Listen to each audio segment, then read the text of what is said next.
हाँ जी, good evening. तो आज हम फिजिक्स का कुछ हिस्टोरिकल बैकग्राउंड कि फिजिक्स में क्या क्या चीजें चली, न्यूटन, आइंस्टाइन, ये सब क्या काम कर रहे थे, और सबसे बड़ी बात होती है कि क्या काम कर रहे थे, साथ साथ ये काम कर ही क्यों रहे थे, हमें हर एक पॉइंट पर किस चीज की जरूरत है, उस टाइप से काम हुआ। जैसे कि आप एक बात समझिए, अगर आप मैथमेटिक्स का कैलकुलस देखें, आपने पूरा का पूरा +1 +2 अगर आप देखेंगे तो कैलकुलस से बना हुआ है। अगर आप कैलकुलस देखें तो कैलकुलस किसने बताया हमें, कैलकुलस के बारे में किसने नॉलेज दी कि ये कैलकुलस है सर। कैलकुलस का ओरिजिनेशन किसने किया, न्यूटन ने किया। यस, कैलकुलस जो है वो न्यूटन ने डिस्कवर करके दिया। सर न्यूटन ने क्यों दिया, ऐसा क्या हो रहा था कि न्यूटन मोशन पे भी काम कर रहा है, अगर आप फिजिक्स के पॉइंट ऑफ व्यू से देखें, और मैथमेटिक्स पे भी काम कर रहा है, तो दोनों भी एक साथ कैसे काम हो सकता है। फिर हमें पता चला कि सर वो काम तो किस पे कर रहा था, मोशन पे। जब मोशन पे काम करते करते उसे वहां पर उसकी नेसेसिटी फील हुई, तो उसने किस चीज को डिस्कवर कर दिया पकड़ के, कैलकुलस। देखिए फिजिक्स क्या है, फिजिक्स आपको नेचर के बारे में समझाती है और मैथ उस चीज को सोल्व करके देती है। तो फिजिक्स और मैथमेटिक्स ये दोनों साथ साथ ही चलती हैं, आप इन दोनों को अलग अलग नहीं कर सकते। ठीक है, जैसे कि एक बात समझिए, अब न्यूटन भैया जब काम कर रहे थे तो उन्होंने काम किया, तो वो सिंपली काम कर रहे थे अपने मोशन पे। अगर आप ये देखिए, अगर मैं बात करूं ये चंडीगढ़, ये भाई साहब दिल्ली, टोटल डिस्टेंस इसका कितना, 300 किलोमीटर। तो डिस्टेंस कितना है यहाँ पर, 300। अगर मैं यहाँ पर आपकी स्पीड लिख के दूं कि मेरी स्पीड थी सर 100 किलोमीटर पर आवर, चलो टाइम दे देते हैं। सर मेरे को टाइम लगा 3 आवर्स का, मुझे चंडीगढ़ टू दिल्ली पहुंचने में सर 300 किलोमीटर के डिस्टेंस पे टाइम कितना लग रहा है, 3 आवर्स। तो आप स्पीड कैलकुलेट करेंगे तो कितनी आएगी, 100 किलोमीटर पर आवर। अगर आप यहां पर स्पीड कैलकुलेट करेंगे तो वो कितनी आ जाएगी मेरे लिए, 100 किलोमीटर पर आवर। कितनी आ जाएगी दोस्त, 100 किलोमीटर पर आवर। एक बात बताइए, अगर आप नॉर्मली खुद भी ड्राइव कर रहे हो और चंडीगढ़ टू दिल्ली 300 किलोमीटर अगर आप ड्राइव कर रहे हैं, तो इस फॉर्मूले से तो स्पीड आ रही है कितनी, 100 किलोमीटर पर आवर। तो अब क्या मुझे बताएं, क्या चंडीगढ़ बीच में अंबाला आ गया भाई साहब, है जी, और क्या आता है, करनाल, पानीपत, सोनीपत, है जी, और भी बीच में अलग अलग पॉइंट, कोई फेमस मुरथल, है ना जी, पराठे के लिए फेमस। तो एक बात बताओ, जब आप चंडीगढ़ टू दिल्ली गए तो आपकी स्पीड कितनी आ गई कार की, 100 किलोमीटर। क्या थ्रू आउट जर्नी जब आप अपने घर से निकले थे, क्या 100 किलोमीटर पे ही पहुंचे थे क्या, रियलिटी बताओ, क्या आप 100 पे ही थे? क्या आपने कभी रेड लाइट पे गाड़ी नहीं रोकी, क्या आपने बीच में कुछ नहीं किया, सर खाने के लिए रुके, वॉशरूम के लिए रुके, सब कुछ हुआ, लेकिन ओवरऑल टाइम फिर भी कितना निकल के आया, 3 आवर्स। ओवरऑल टाइम 3 आवर्स आया। मैं 12 बजे चला, 3 बजे पहुंच भी गया।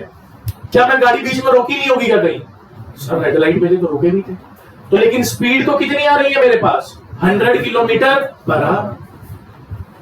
तो ऐसा कैसे हो सकता है, ये तो फिजिक्स, न्यूटन खुद ही परेशान हो गया, कह रहा भैया ऐसा कैसे हो सकता है कि थ्रू आउट जर्नी 100 किलोमीटर पे, क्योंकि जब आप गाड़ी स्टार्ट भी करोगे तो वो 0 से 100 जाने में टाइम लगाएगी। जैसे आप कहो सर यहां भी 100 यहां भी 100, नहीं, ऐसा नहीं हो सकता।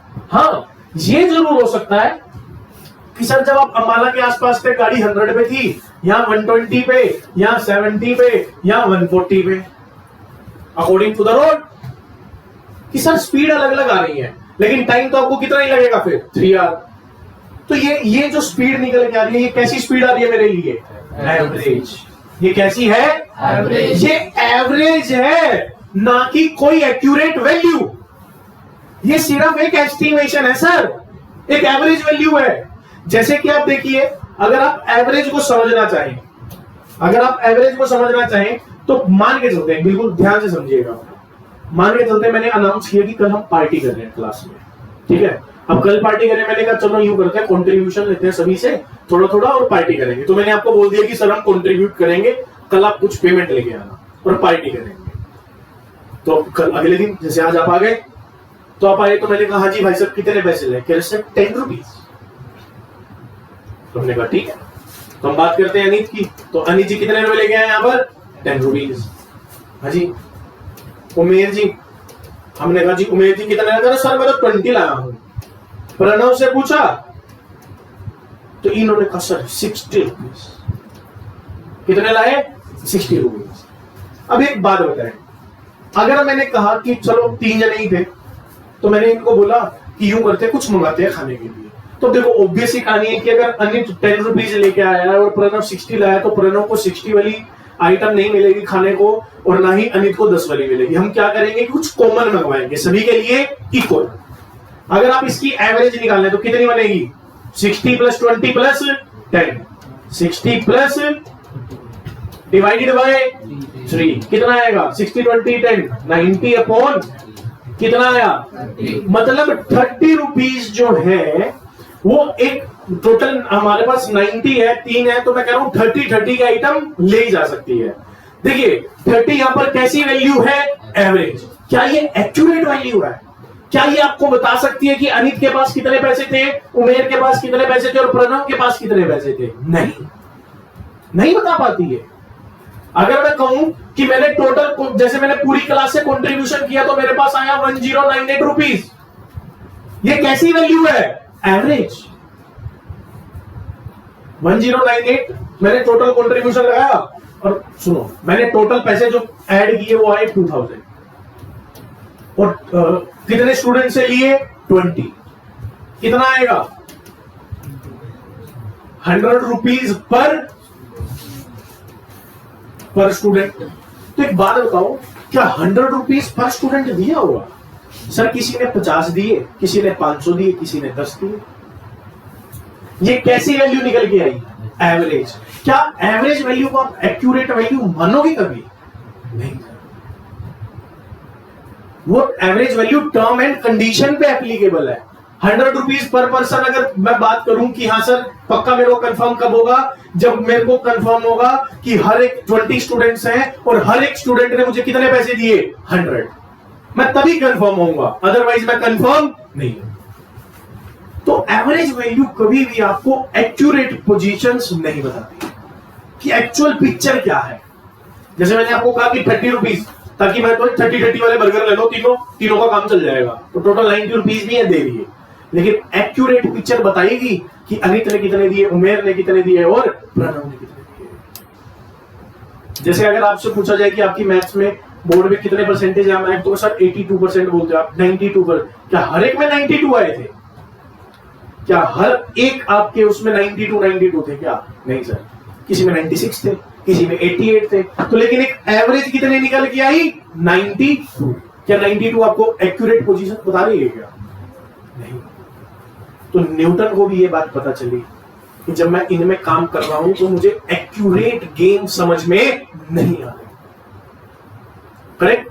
इसीलिए यहां पर एक एवरेज का कंसेप्ट तो आता है। मतलब आज तक जो भी आपने फिजिक्स के फॉर्मूले पढ़े हैं 9th और 10th में मोशन से रिलेटेड, वो सारे के सारे किस पे काम कर रहे हैं? एवरेज पे। और जो कि आपको एक एक्यूरेट वैल्यू कभी भी नहीं बताती। ठीक है। अच्छा मैं आपको कहूं चंडीगढ़ टू दिल्ली मेरी एवरेज स्पीड कितनी है? 100 किलोमीटर पर आवर। लेकिन अगर मैं आपको कहूं अंबाला में कितनी है? 100। करनाल में कितनी है? पानीपत में कितनी है? सोनीपत में कितनी है? अच्छा ये बी जो अभी मैंने किया ये एक्यूरेट वैल्यू दे रहा है या 100 kilometre per hour accurate value दे रहा है? जो भी ये वाला जो मेथड है ये वाला अच्छी वैल्यू मेरे को प्रोवाइड करा रहा है कि हर एक पॉइंट पे कितने है। इस वाले को मैं क्या बोलता हूं शान जी? इस वाले को क्या बोलता हूं? इंस्टेंटेनियस। इस वाले को क्या बोला जाता है? इसीलिए आप फिजिक्स में 2 टाइप के वैल्यूज देखेंगे। First one is average and second one is instantaneous. इसीलिए कई बार लिखा होता है पेपर में कि एवरेज वेलोसिटी बताइए और कई बार लिखा होता है कि इंस्टेंटेनियस वेलोसिटी बताइए। हमारे पास 2 टाइप है। First one is average, second one is instantaneous, first one is, second one is, कौन सी बेस्ट है? इंस्टेंटेनियस, क्योंकि वो मुझे एक्यूरेट वैल्यू बता देती है। करेक्ट? चलते हैं आगे। क्या यहां तक डाउट है किसी को तो बताएंगे, कुछ पूछना चाहेंगे? डन है सर, चल सकते हैं आगे। आई थिंक अब आपका एवरेज और इंस्टेंटेनियस में गेम डिफरेंस समझ आ गया होगा कि सर कब एवरेज है और कब इंस्टेंटेनियस है। एक और बात समझिए, इंस्टेंटेनियस, इंस्टेंटेनियस मतलब हर एक पोजीशन पे बताइए। मतलब सर अंबाला में क्या है, तो यहाँ पे second, third, fourth, fifth position, सभी पोजीशंस पे आप वेलोसिटी फाइंड आउट करने की कोशिश कर रहे हैं। मतलब हर पोजीशन पे वेलोसिटी बढ़ भी सकती है या फिर कम हो सकती है। अच्छा, बढ़ रही है, कम हो रही है, तो किसी इक्वेशन के हिसाब से होगी। जैसे कि देखिए, मैंने कहा आपको v is equal to u plus at, v is equal to u plus at. अब इसमें यह बताइए कि वेलोसिटी टाइम का फंक्शन है या नहीं है? वेलोसिटी टाइम का फंक्शन है या नहीं है? है। मतलब velocity is the function of time. अच्छा, ये फंक्शन ऑफ टाइम का मतलब क्या होता है? मतलब जो वेलोसिटी की वैल्यू है वो किसकी वैल्यू पे डिपेंड कर रही है? t, दैट इज टाइम की वैल्यू पे डिपेंड कर रही है। जैसे जैसे टाइम बढ़ेगा वैसे वैसे वेलोसिटी भी बढ़ेगी, और अगर वेलोसिटी बढ़ेगी हर एक पॉइंट पे अलग अलग आएगी। कैसे सर? इस पे आएगी अगर जीरो सेकंड पे बात करें, 1 सेकंड पे मान लो आ गई 20, 2 सेकंड पे आएगी 30, 4th सेकंड पे आएगी 40, 5th सेकंड पे आएगी 50। एपी चल पड़ा दोस्त, एपी अर्थमेटिक प्रोग्रेशन। यहां पर velocity is the function of time है। हर पॉइंट पर वेलोसिटी हो रही है चेंज, हर पॉइंट पर वेलोसिटी हो रही है अरुण जी। अब टेक्निक तो हमें आती है एवरेज निकालने की कि सर एवरेज वेलोसिटी, एवरेज क्या आपको एक्यूरेट वैल्यू देगी कभी? नहीं सर। क्या एवरेज आपको एक्यूरेट वैल्यू देने वाली है? देखिए, मरी मत, क्लास में बोल लीजिए। जब तक आप नहीं बोलेंगे तो मैं तो रिकॉर्ड करके चला जाता हूं, बैठ के देखते रहना, है ना? कुछ नहीं है, सब ठीक है ना? शौक सभा में नहीं आए हैं आप, पढ़ने आए हैं, एंजॉय करने आए हैं। अगर आप एंजॉय नहीं कर रहे हैं तो क्लास में बैठने का कोई फायदा नहीं है। 10th नहीं है, ये +1 चल रही है, प्रोफेशनल कोर्स है, उस हिसाब से आपको काम करना होगा। मैं आपको एग्जांपल देके समझा रहा हूं, आई थिंक समझ तो आ रहा होगा, लेकिन बस नियत नहीं बन रही। नियत साफ करके बैठोगे तो काम हो जाएगा, है ना? नियत फिक्स नहीं करोगे जब तक नियत ही नहीं फिक्स होने वाली। नियत से नियत ही बनती है, डेस्टिनी आपकी। तो अपने हाथ पैर नीचे रखिए, हाथ पैर जो हिला रहा है हाथ पैर मत हिलाइए, स्टेबल रखिए, तभी समझ में आएगा। नहीं तो सारा फोकस उधर ही शिफ्ट हो जाता है। और जो पूछा जा रहा है बताइए। कुछ ही स्टूडेंट्स बोल रहे हैं और वही बोल रहे हैं जिनके मार्क्स आते हैं, और जिनके नहीं आ रहे हैं आजकल वो चुप बैठे हैं। कहां थे?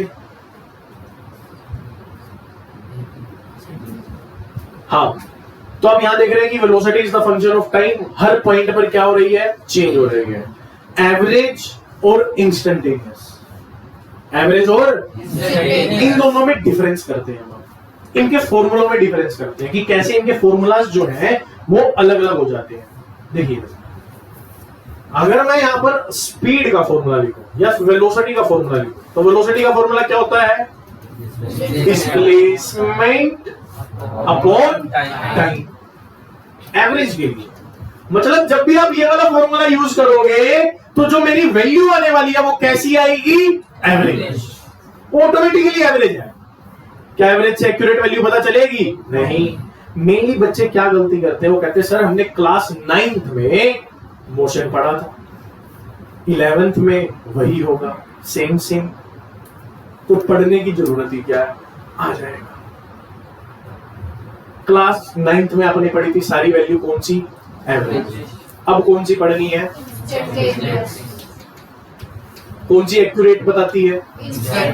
स्कूल में आप खुद बताइए, एग्जाम में क्वेश्चन एवरेज या इंस्टेंटेनियस? खुद देगा कह रहे भाई ये बता 9th वाले क्वेश्चन के लो। अच्छा, डिस्प्लेसमेंट को किससे शो करते हैं? एस से। टाइम को टी। अब यहां पर बात करते हैं हम किसकी? इंस्टेंटेनियस वेलोसिटी को। क्या लिखूंगा? डी। ये डी का साइन लगेगा। अभी बात करते हैं कि डी का साइन क्या होगा। तो क्या आएगा डीवी में? क्या लिखूं? ds upon dt। भाई डी लगाते चलो, डी लगाते चलो। एक्सीलरेशन का फॉर्मूला क्या होता है? वेलोसिटी अपॉन यहां पे dA इज इक्वल टू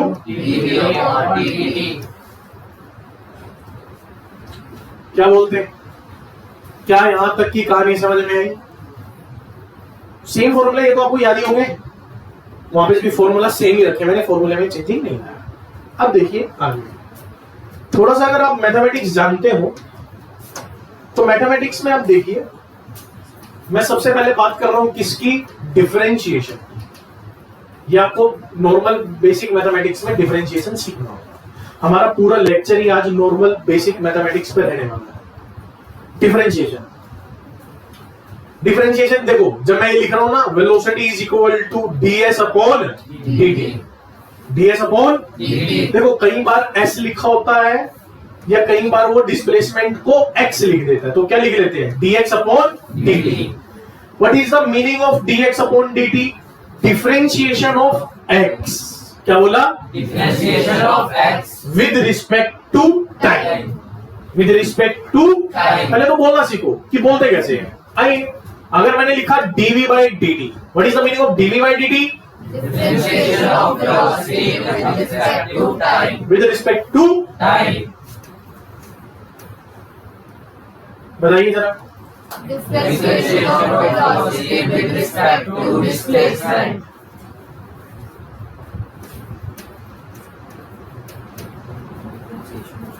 अरे बोलो। Differentiation of acceleration with respect to time.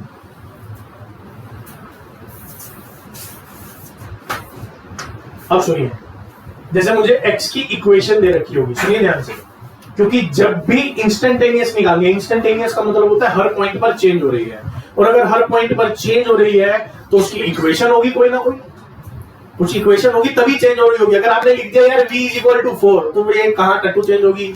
ये तो क्योंकि किसी का फंक्शन ही नहीं है। चेंज होने के लिए इसको फंक्शन बनना पड़ेगा। जैसे कि देखो, एक तो v इज इक्वल टू 4 है, चाहे आप 10 साल बाद भी चले जाओ v इज इक्वल टू 4 ही रहने वाला है। लेकिन हाँ, v इज इक्वल टू 40 है तो ये हर सेकेंड चेंज होगी, क्योंकि t की वैल्यू हर सेकेंड चेंज होती जाएगी। v is equal to 40, v हर पॉइंट पर चेंज होगा। जिन्होंने 9th 10th में भाई सब रट्टे मारे गए, फॉर्मूले याद करके सिर्फ नंबर लिए हैं ना, उनका कचुम्बर निकलने वाला है। जिन्होंने समझा ही नहीं what is the meaning of function. ध्यान से समझो, दोबारा समझा रहा हूं, ध्यान से समझिएगा। v is equal to 40। तो सबसे पहले हम डिफरेंशिएशन करते हैं, तो x की वैल्यू देखो, जैसे कि x की वैल्यू है t square, x is equal to t square. अगर मुझे वेलोसिटी निकालनी है तो वेलोसिटी का फॉर्मूला हो गया dx अपॉन dt। तो dx की जगह क्या आ जाएगा? t square divided by dt। अब सुनिए, इसका डिफरेंशिएशन करते कैसे हैं? डिफरेंशिएशन कैसे करते हैं? कभी भी x की पावर n का डिफरेंशिएशन, x की पावर n का डिफरेंशिएशन क्या होता है? सबसे पहले तो पावर आगे गिरेगी, जैसे n x पावर आगे गिरेगी n माइनस 1। तो ये डिफरेंशिएशन का आपका सिंपल सा एक बेसिक फॉर्मूला है। x की पावर n को डिफरेंशिएट करने के लिए आपको क्या करना पड़ेगा? nx n minus 1, nx n minus 1। Simple से देखिए, जैसे कि फॉर एग्जांपल ले लेते हैं, फर्स्ट मेरे पास है x की पावर 4, इसका डिफरेंशिएट करना है तो क्या बनेगा? 4x की पावर 3। करेक्ट, होगा डिफरेंशिएशन चुटकी में। x की पावर 8 है, x की पावर 2, x की पावर 1, 1x 1 माइनस 1। तो ये 1x 1 माइनस 1 कितना हो गया? और किसी की पावर 0 1, तो 1 इंटू 1 1। तो x का डिफरेंशिएशन कितना होता है? 1। हाँ जी भाई साहब, आ रहा है कुछ? चलिए अब देखिए इधर ध्यान से। तो डिफरेंशिएशन का सबसे पहले तो आपको फॉर्मूला आना चाहिए।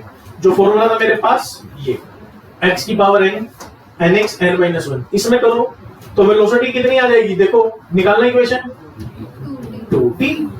तो v जो वेलोसिटी थी मेरी कितनी आ गई, अब वो पूछेगा find velocity at time 2 second, क्योंकि इंस्टेंटेनियस पे पूछेगा।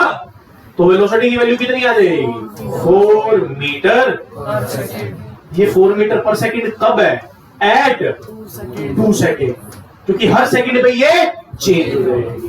तो ये इंस्टेंटेनियस वैल्यू आई मेरे पास निकल के, ना कि एवरेज, ना कि एवरेज।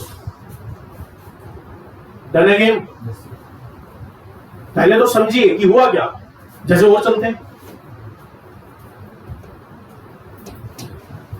जैसे मेरे पास एक इक्वेशन है x की 3t स्क्वायर प्लस 4t, कह रहा है find velocity at time 2 second. अब मुझे देखो, सबसे पहले इक्वेशन दे किसकी रखी है, डिस्प्लेसमेंट की। निकालनी मुझे वेलोसिटी है, तो सबसे पहले मुझे किसकी इक्वेशन चाहिए होगी, वेलोसिटी। क्या आप जानते हैं कि डिस्प्लेसमेंट से वेलोसिटी की इक्वेशन कैसे निकाली जाती है, यस सर। वेलोसिटी क्या फॉर्मूला बनता है, dx अपॉन dt। लिखिए d, x की जगह क्या आ जाएगा 3t स्क्वायर प्लस 4t। आओ डिफरेंशिएट मारो, क्या बनेगा 60 प्लस, तो ये वेलोसिटी आ गई। अब मुझे कितने सेकंड पे निकालनी है, 2 पुट करें, 12 प्लस 4 16 मीटर एट टाइम। ये जरूर लिखा करो, तो इससे आपको कंफ्यूजन नहीं होगा, आपको पता चल जाएगा कि सर हम एवरेज नहीं इंस्टेंटेनियस पर काम कर रहे हैं। इधर देखिए,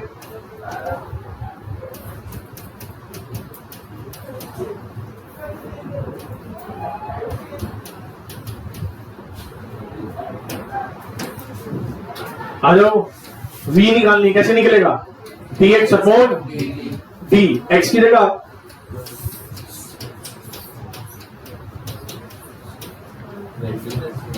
क्या जाएगा 12t स्क्वायर, क्यों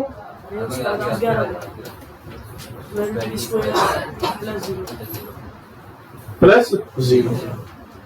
देखिए कांस्टेंट का डिफरेंशिएशन नहीं होता, कांस्टेंट का डिफरेंशिएशन, क्योंकि कांस्टेंट वैल्यू है। हम बात कर रहे हैं कि जो वैल्यू हर पॉइंट पर चेंज, क्या कांस्टेंट चेंज होता है, नहीं। तो डिफरेंशिएशन का सिंपल सा रूल है कि कांस्टेंट को देखते ही गोली मार दो, पकड़ के 0 कर दो। सिर्फ कांस्टेंट होना चाहिए, एक t है तो उसके साथ वेरिएबल है, बच जाएगा, फिर नहीं होगा। सिर्फ 8 है 3 है 4 है, कोई भी कांस्टेंट वैल्यू है, उसका डिफरेंशिएशन कितना आएगा 0। तो ये आपके पास इक्वेशन आ गई नॉर्मल सी, that is 12t plus 12t square plus 0। अब जो भी टाइम दे रखा होगा पुट करके इंस्टेंटेनियस वेलोसिटी आ जाएगी।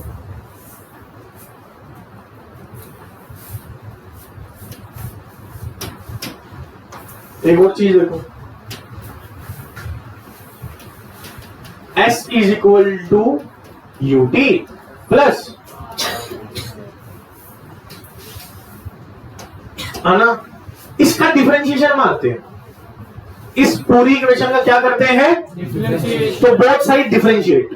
तो ये बन गया, तो देखो ये बन गया ds अपॉन, तो बन गया ये dut upon dt plus d by dt, अंदर चला गया half at square, ds by dt v,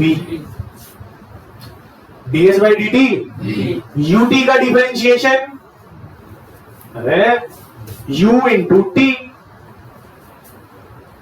ut का डिफरेंशिएशन u,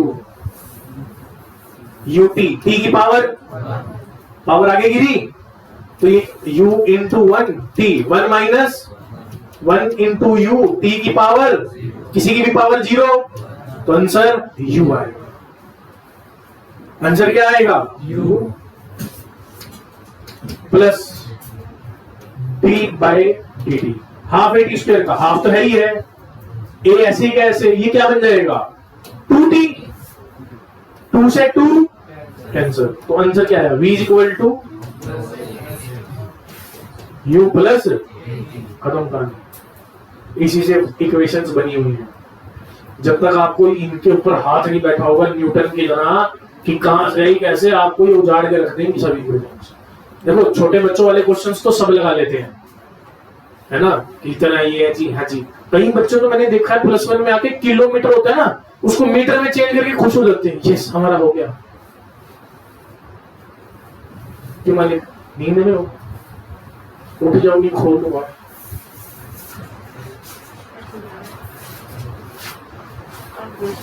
अगली इक्वेशन आप करेंगे, देखिए इधर x दे रखी है मुझे 3t square plus 4t plus 8। v की इक्वेशन बताइए जल्दी से, वेलोसिटी की इक्वेशन बताइए जल्दी से।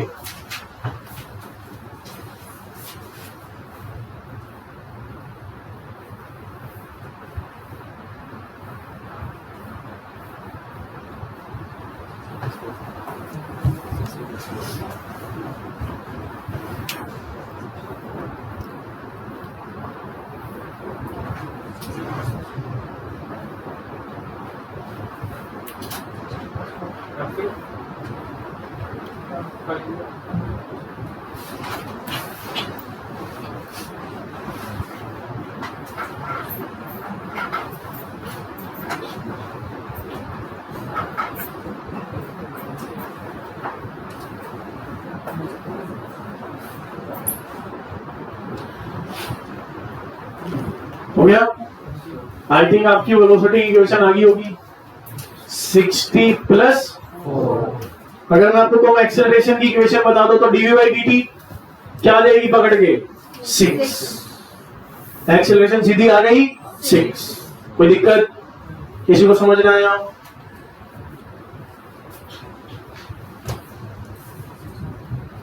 एक और कीजिए, x is equal to 80 square plus 4t plus 8। Velocity की इक्वेशन बताइए, देन एक्सेलरेशन की इक्वेशन बताइए जल्द से जल्द।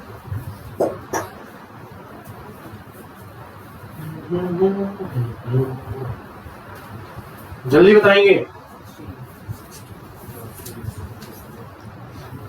वेलोसिटी की इक्वेशन आ गई 16t प्लस एक्सेलरेशन 16। हाँ जी आ गई सभी की? हाँ जी पीछे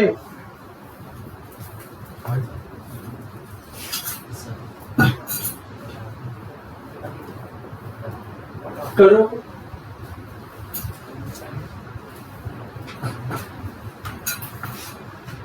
देखिए अभी तक ये कैसी इक्वेशन है?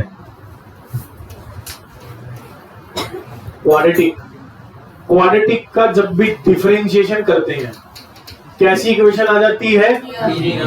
लीनियर का जब भी डिफरेंशिएशन करती है कैसी इक्वेशन आ जाती है? दिमाग में फिट करो इसको, फंडा है सिंपल सा, देख लो आप कोई भी क्वाड्रेटिक इक्वेशन का डिफरेंशिएशन कर लो लीनियर आ जाएगी। लीनियर का डिफरेंशिएशन कर दो पकड़ के कांस्टेंट वैल्यू आ जाएगी।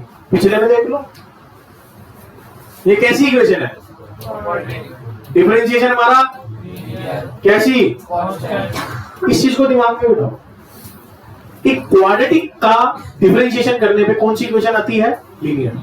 लीनियर का डिफरेंशिएशन करने पे कांस्टेंट वैल्यू आ जाती है।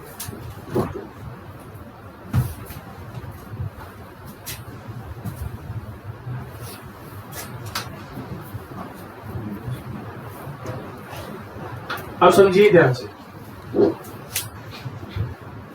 देखिए इधर हमने पढ़ा अभी किसके बारे में? डिफरेंशिएशन कब लगता है? जब आपको कौन सी वैल्यूज निकालनी है? एवरेज में तो सीधा सीधा ही हो जाएगा। अभी आपको कौन सी वैल्यूज निकालनी है? इंस्टेंटेनियस। तभी आप काम कर रहे हैं इसमें, तभी हम काम कर रहे हैं जी हाँ इसमें, तभी इस पे काम किया जा रहा है। तो देखिए डिफरेंशिएशन क्या होता है? जब भी आप दो चीजों को डिवाइड करना चाहते हैं, जैसे v dx upon dt, dx upon what is the meaning of dx upon dt? Differentiation of with respect to time, differentiation of displacement with respect to अरे differentiation of displacement with respect to time. अच्छा, ये तो हो गया division. अगर मैं आपको कहूं कि मुझे डिस्प्लेसमेंट चाहिए, दैट इज dx, क्या चाहिए मुझे? dx, तो क्या बनेगा? v इंटू dt, dt इधर चला गया, तो अगर आप dx की इक्वेशन देखेंगे तो क्या बन जाएगा? v इंटू dt, तो v डॉट dt। जब भी भाई साहब डिवीजन करनी हो तो डिफरेंशिएशन करते हैं, और जब भी आपको क्या करना हो, multiplication, that is v dot dt, क्या करते हैं? इंटीग्रेशन हो जाए। क्या करते हैं? इंटीग्रेशन। ये जो साइन है ये इंटीग्रेशन का है। जो 12th मैथमेटिक्स के स्टूडेंट हैं वो तो इनमें पढ़ेंगे, लेकिन जो बायो के स्टूडेंट्स हैं वो नहीं पढ़ेंगे। देखिए 12th में पढ़ेंगे वो, अभी तो +1 में है ना। जब तक इनको पढ़ेंगे तब तक तो पूरी फिजिक्स ही गायब हो जाएगी आपकी, तो ये अभी पढ़ने पड़ रहे हैं। डिफरेंशिएशन समझ में आया? x की पावर n का क्या फॉर्मूला बनता है? nx n minus 1। अब ये इंटीग्रेशन में देखिए इसका मतलब क्या होता है? ये इंटीग्रेट v डॉट dt, मतलब integration of v with respect to time. इसका मतलब क्या है? Integration of with respect to time. अच्छा, इसका मतलब बताना क्या बना? Integration of a with respect to time. ये बनाना Integration of displacement with respect to time. अब सबसे पहले हमारा काम रहेगा क्या सीखना? इंटीग्रेशन। इंटीग्रेशन देखो, v मान लो मुझे v दे रखा है 3t, क्या दे रखा है? v 3t। अब इससे पूछ रहा है डिस्प्लेसमेंट बता दो। किसकी वैल्यू पूछ रहा है? डिस्प्लेसमेंट। पीछे जब हम कर रहे थे तो उल्टा कर रहे थे, हमको किस चीज की वैल्यू दे रखी थी? निकालना क्या था? तो क्या किया गया? डिफरेंशिएशन, क्योंकि फॉर्मूला है ना dx by dt यार। सर हमें कैसे पता चलेगा कि डिफरेंशिएशन करनी है कि इंटीग्रेशन? यार डिमांड है, डिवीजन करनी है, डिफरेंशिएशन, मल्टीप्लिकेशन करनी है तो Integration. वो तो फॉर्मूले में देखना पड़ेगा कि कौन सी चीज आपको फाइंड आउट करनी है।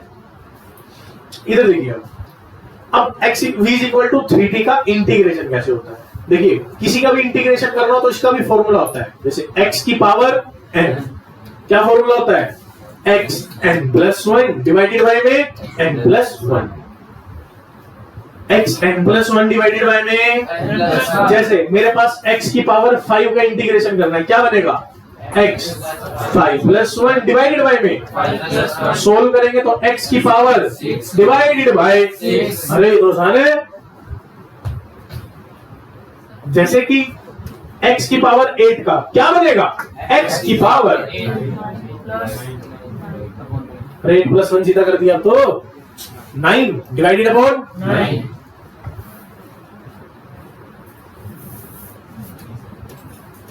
3x स्क्वायर का 3x क्यूब डिवाइडेड बाय में 3 से 3, अरे आंसर आ गया x क्यूब।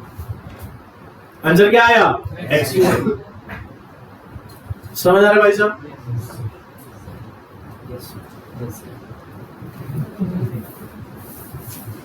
आइए, तो ये मेरा किसका फॉर्मूला है? इंटीग्रेशन करना 3t का। 3t कितना आ गया? 3t square upon 2। x की बात डाल के देख लो यार, ये लो 3 तो ऐसे ही रहेगा, t 1 है तो 1 प्लस x की वैल्यू 3t स्क्वायर अपॉन, लो भाई आ जाओ शुरू हो जाओ। x की वैल्यू 60 स्क्वायर करो सोल्व। x की वैल्यू 60 स्क्वायर, 2t क्यूब कितना आ गया? 2t cube. करेक्ट। कितना आंसर? 2t cube.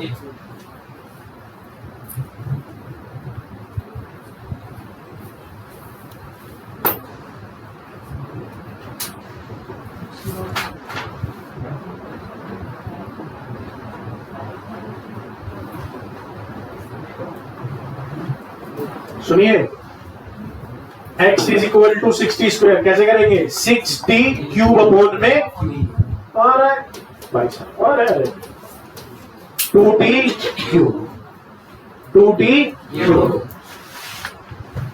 एक बार इंटीग्रेशन यहां तक आया आपको कि ये सबसे पहले पता चले कि कब डिफरेंशिएशन करना है और कब इंटीग्रेशन।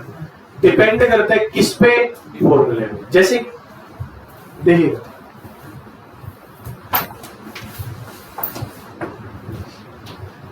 देखना, मुझे वेलोसिटी दे रखी है 3t स्क्वायर प्लस 4। एक्सीलरेशन पूछी, क्या पूछा? हम एक डिफरेंशिएशन करेंगे इंटीग्रेशन। क्यों? क्योंकि एक्सीलरेशन का फॉर्मूला क्या होता है? dv by dt। अब एक बात सुनो, मुझे वेलोसिटी से पूछे किसकी इक्वेशन? डिस्प्लेसमेंट। कैसे निकलेगी डिस्प्लेसमेंट? क्योंकि डिस्प्लेसमेंट क्या होती है? वेलोसिटी इनटू, तो s is equal to v dot dt। ये तो मल्टीप्लिकेशन में जा रहा है, तो क्या होने वाला है इसका? सिंपल सी है। अरे भाई जो चीज चाहिए उसके हिसाब से फॉर्मूला लगेगा। वो मल्टीप्लिकेशन में है, डिवाइड में है, डिवाइड में है तो डिफरेंशिएशन, मल्टीप्लिकेशन में है तो बस फॉर्मूले दोनों के याद रखना। डिफरेंशिएशन का फॉर्मूला क्या है? x की पावर n के लिए nx n माइनस और x की पावर n। इंटीग्रेशन का क्या है? x n plus 1। इसमें पावर आगे नहीं गिरती है, ध्यान रखना।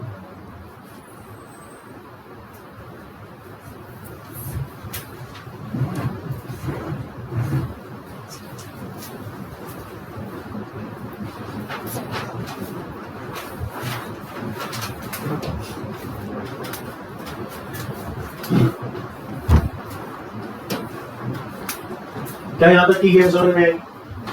पक्का? एक क्वेश्चन करो।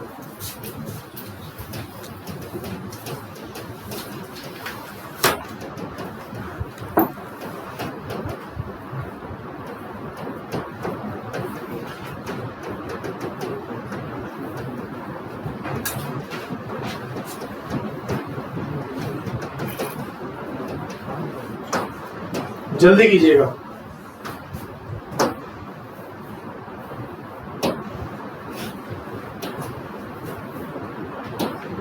एक मिनट का ही टाइम मिलेगा। हो तो शुरू।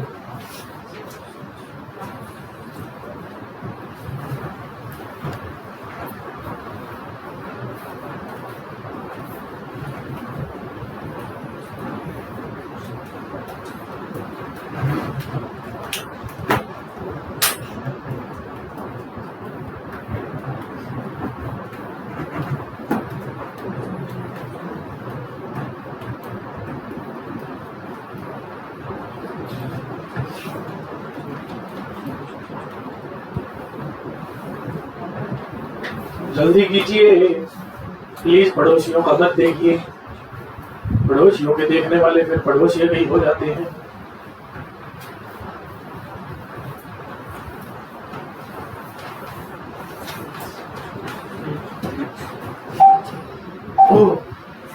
जल्दी आइए, जल्दी। चलो जी अपने घर जाएं। आई थिंक मैक्सिमम स्टूडेंट के हो गए हैं। तो सबसे पहले x is equal to 3t square plus 8t plus, मुझे वेलोसिटी चाहिए तो क्या लिखा जाएगा? dx upon dt। आप लिख के करोगे पूरा पूरा, कहीं डायरेक्ट पेलने लग जाओ। यहाँ इक्वेशन लिखोगे, dx की इक्वेशन आएगी डिवाइडेड बाय dt। मारो डिफरेंशिएशन वेलोसिटी की इक्वेशन के लिए 60 प्लस 8। v की इक्वेशन कितनी आ गई? 60 प्लस। अब वो पूछ रहा है कि मुझे वेलोसिटी बता दो एट टाइम, तो 2 सेकंड पुट कर लो। तो v is equal to 12 plus, तो वेलोसिटी कितनी आ गई मेरे लिए? 20 मीटर पर सेकंड। आगे क्वेश्चन में क्या? एक्सीलरेशन, मतलब मुझे किस चीज की वैल्यू चाहिए? तो एक्सीलरेशन की इक्वेशन बनाओ, क्या बनेगी? 6। एक्सीलरेशन कितनी आ गई? और वो कितने टाइम पे पूछ रहा है? 1 सेकंड पे। अरे भाई लेकिन क्योंकि एक्सीलरेशन तो क्या है? चाहे 1 सेकंड पे पूछे तो भी आंसर, 2 पे पूछे, 4 पे पूछे, क्योंकि acceleration does not dependent on time. करती ही नहीं है, क्या करते चलो, क्योंकि टाइम पे डिपेंडेंट ही नहीं है यार। तो क्या वैल्यू पुट करोगे? उसमें टी है ही नहीं।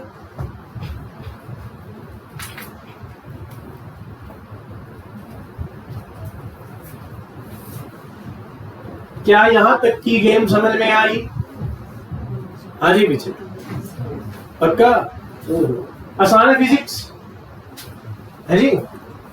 अगर ऐसे ऐसे आ जाए क्वेश्चन फिर तो आसान है, ऐसे ही आते हैं। आप पढ़ के नहीं जाते, कंसेप्ट नहीं समझते। अच्छा ये हम कर क्या रहे हैं वैसे? इंस्टेंटेनियस पे बात हो रही है। कहीं भी इंस्टेंटेनियस बोल दे कैलकुलस में कूद पड़ना।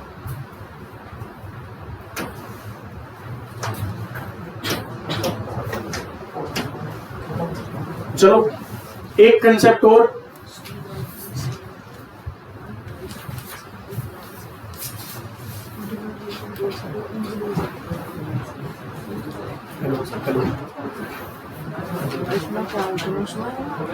अच्छा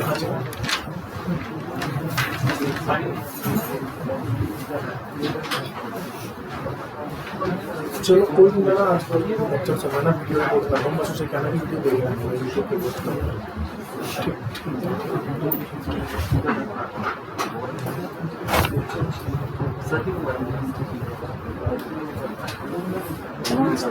हाँ जी देखिएगा, अब पार्ट सेकंड। अब हम क्या करेंगे, एक चीज और सीखते हैं।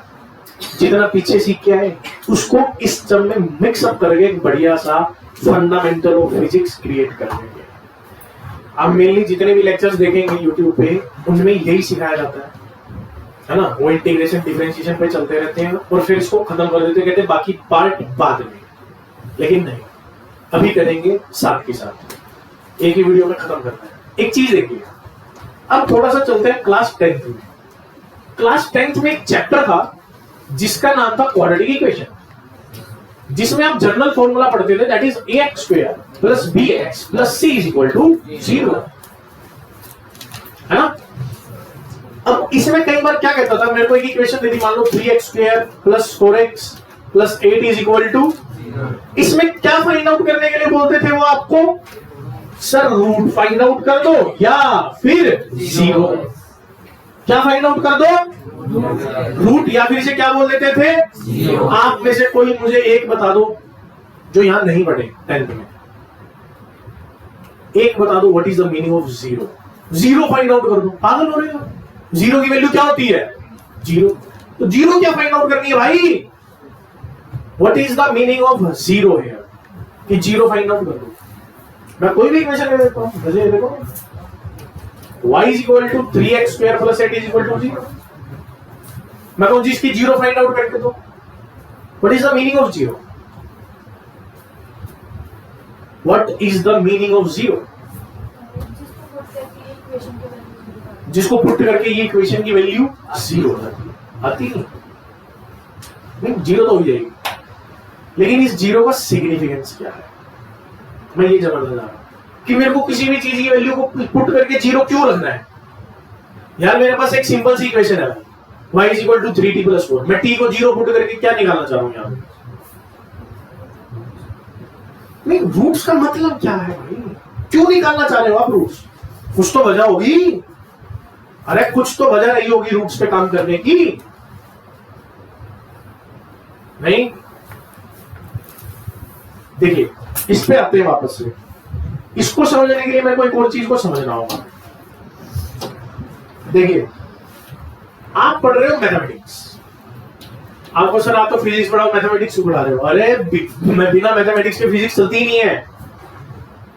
आप पढ़ो मैथमेटिक्स, मैथमेटिक्स के कंसेप्ट जब तक आपके अच्छे नहीं है फिजिक्स नहीं आएगी। मैथमेटिक्स पढ़ते हैं तो मैथमेटिक्स की होती है इक्वेशन। जब भी आप मैथमेटिक्स पढ़ते हैं तो मैथमेटिक्स में होती है इक्वेशन के बनते हैं ग्राफ। आप पढ़ रहे हैं मैथमेटिक्स की होती है इक्वेशन से बनते हैं ग्राफ से निकलते हैं सॉल्यूशन, ग्राफ से निकलते हैं। और अगर आप डायरेक्ट इक्वेशन से सॉल्यूशन पे जाना चाहते हैं तो आपको क्या लगेगा, क्या लगेगा? और क्योंकि आप 10th में फॉर्मूला बेस्ड ही पढ़ के आए हो, आपको पता ही नहीं है कि ग्राफ से भी सॉल्यूशन निकल सकते हैं। इसीलिए आप देखेंगे तो सेकंड चैप्टर जो है आपका 10th का और थर्ड चैप्टर क्वाड्रेटिक इक्वेशन, इनमें ग्राफ्स पे भी बात होती थी, इन पे ग्राफ्स पे भी बात होती थी, लेकिन आपने ग्राफ पढ़े नहीं, बस सीधा भंग है ना। मेनली टीचर्स क्या करते हैं कि आपको ग्राफ की तरफ दिखाते ही नहीं, भाई ये ग्राफ है, और जबकि सीबीएसई काम करती है इस पे।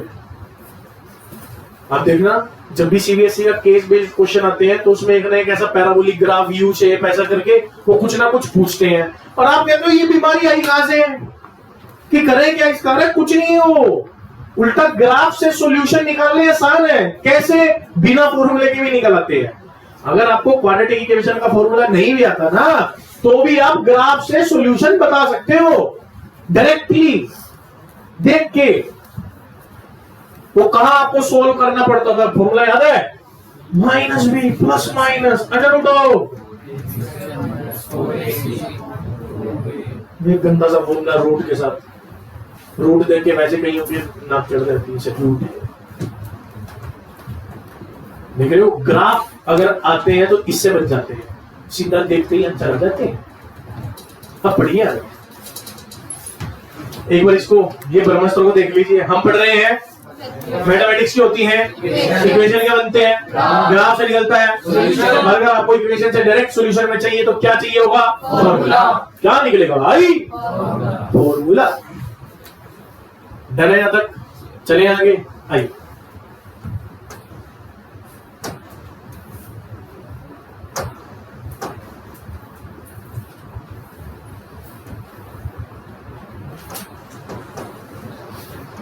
रीजन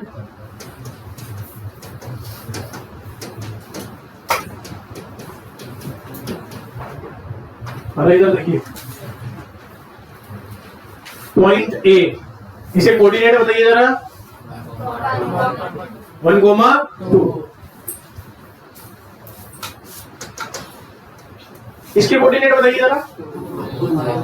2,0।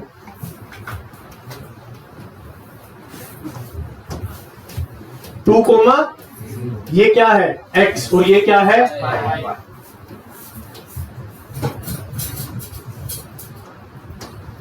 देखना, अगर ये ग्राफ है मेरे पास, अगर एक ये ग्राफ है, ठीक है, तो इसमें जीरो क्या है इसकी? इसमें इस इक्वेशन की जीरो क्या रहेगी? ये वो पॉइंट है जहां पर ये वो वैल्यू है x की। देखिए x की वैल्यू कितनी है यहां पर? y कितना है?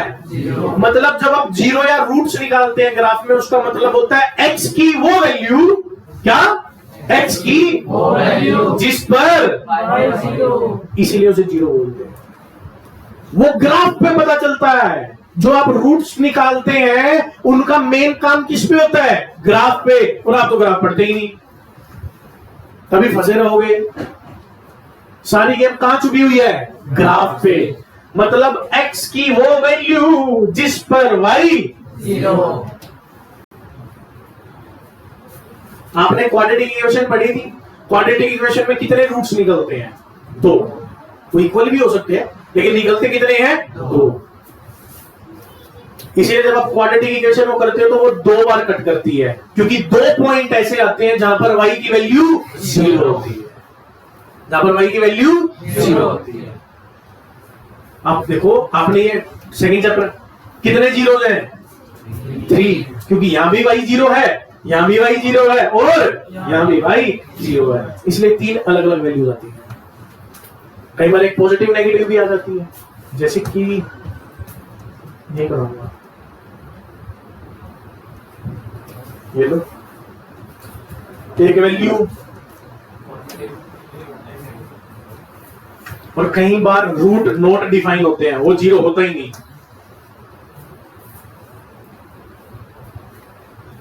क्या बोलते? पढ़े थे? ये समझाया था? आया था? चलो जिन्हें समझा हुआ है बढ़िया है यार। What is 0? x की तो वैल्यू यहाँ पे y 0। ध्यान में रखो, x की x की जहां पर y 0। डन, चल सकते हैं आगे। आइए।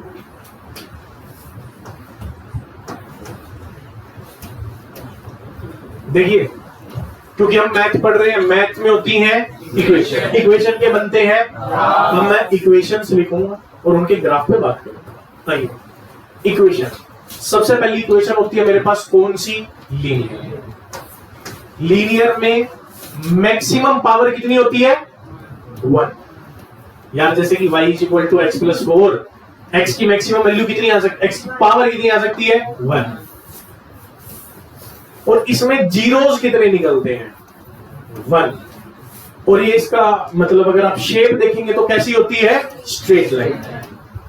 कैसी होती है? Straight line. देखिए, लीनियर बाद में लिखिएगा। लीनियर इक्वेशन में मैक्सिमम पावर कितनी होती है?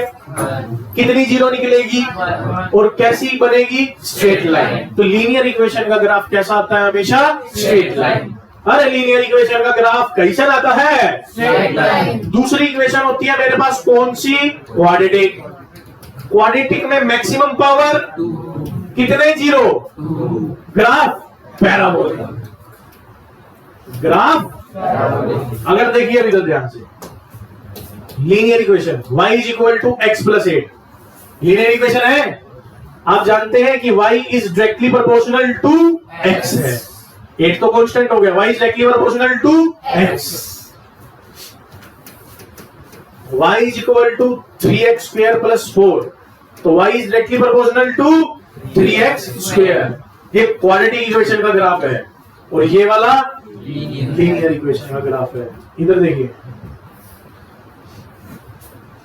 अब हम बनाते हैं इनके graph.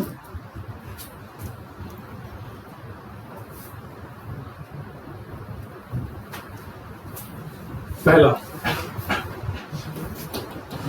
v is equal to u plus, अरे कैसी इक्वेशन है? लीनियर के क्वाड्रेटिक? लीनियर। कैसी है? लीनियर। सबसे पहले इसका डाटा निकालो। कैसी इक्वेशन है? लीनियर। कितने जीरोस आएंगे? 1।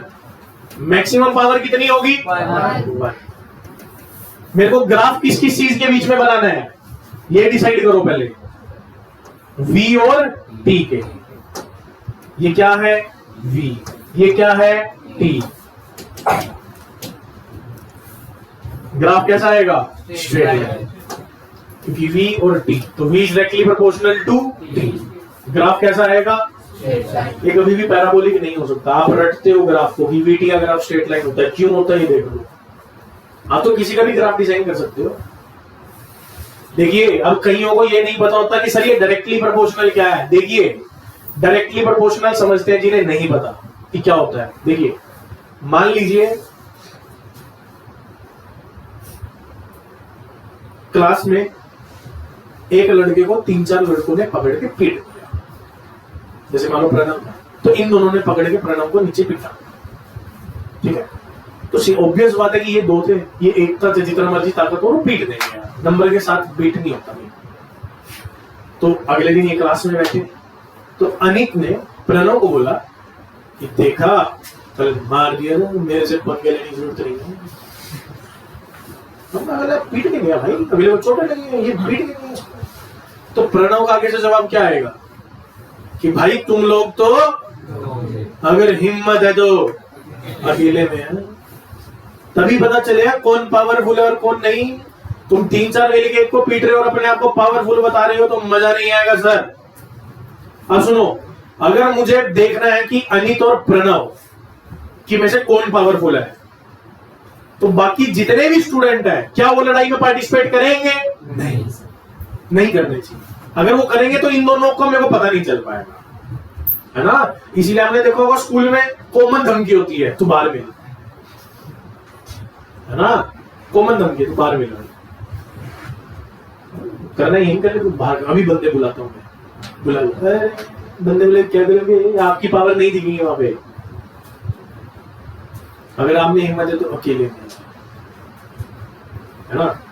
तो सीधी सी कहानी है, जिन दो की लड़ाई है उसी को लड़ाएंगे, बाकी सभी कांस्टेंट, उनको लड़ाई में पार्टिसिपेट करने का मौका नहीं देने वाले। जैसे कि मेरी लड़ाई किस किस के बीच में है, V और तो V is directly proportional to, बाकी जितने भी चीजें हैं सब सारी कांस्टेंट।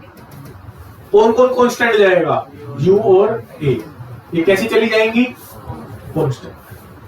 तभी प्रोपोर्शनैलिटी ये ऐसे लिखते हैं कि V और T की लड़ाई हो रही है और बाकी सब कांस्टेंट है। तो जो जिनकी लड़ाई हो रही होती है उन्हीं का ग्राफ बनाओगे और इनमें देखोगे ये कैसी इक्वेशन है, लीनियर। T की पावर कैसी है 1, V की पावर कैसी है 1, लीनियर इक्वेशन का ग्राफ स्ट्रेट लाइन। अरे लीनियर इक्वेशन का ग्राफ स्ट्रेट लाइन बनता है। अच्छा एक बात देखिए जरा, क्या आप इसका ग्राफ बना सकते हैं, y is equal to xt plus half 10 की power 4 theta divided by sec square theta minus tan square theta plus 8 plus e की पावर 4। क्या आप इसका ग्राफ बना सकते हैं, कैसे, क्या आएगा ग्राफ है जी। तो सबसे पहले ग्राफ बनाने का मतलब होता है कंपैरिजन, लड़ाई। तो सबसे पहले सर करनी किस किस के बीच में है, मैं कह रहा हूं y और t के बीच में करो, y और तो y और t, तो क्या आएगा, y is directly proportional to, बाकी सब कांस्टेंट, बाकी सब कांस्टेंट। कैसी ग्राफ, स्ट्रेट लाइन लीनियर। खत्म। हाँ ई के साथ देता फिर मर जाते, फिर भी नहीं करता। तो टी के साथ नहीं करता, आ जाओ खेल लो। इक्वेशन देके डर जाओ, कैसा ग्राफ आएगा इसका, कुछ नहीं बन गया। क्या बोलती पब्लिक, आ रहा कि नहीं, आ रहा कि नहीं भाई, किसी को ज्यादा प्रेशर से आ रहा तो बाहर जाएगा, यहाँ आ बैठे। अगला देखिए भाई साहब, इक्वेशन कौन सी, S is equal to, sir मुझे ग्राफ बनाना है एस और टी का, किसका ग्राफ बनाना है, एस और एस इज, सर यहाँ पे टी है, यहाँ टी स्क्वायर है, मैक्सिमम पावर देखनी है, टी स्क्वायर, एक पे स्क्वायर एक पे 1, कैसी, क्वाड्रेटिक, कैसा, क्वाड्रेटिक का ग्राफ पैराबोलिक, क्वाड्रेटिक का ग्राफ पैराबोलिक। अच्छा एक और चीज देखते, ये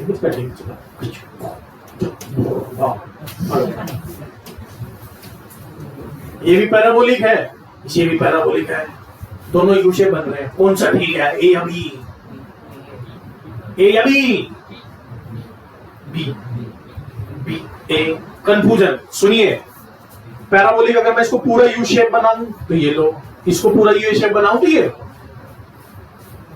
अब सर कौन सा ठीक है इसमें से, देखो कौन सा ठीक होता है, हमेशा पैराबोला का माउथ कहां ओपन होगा, लिख लीजिए।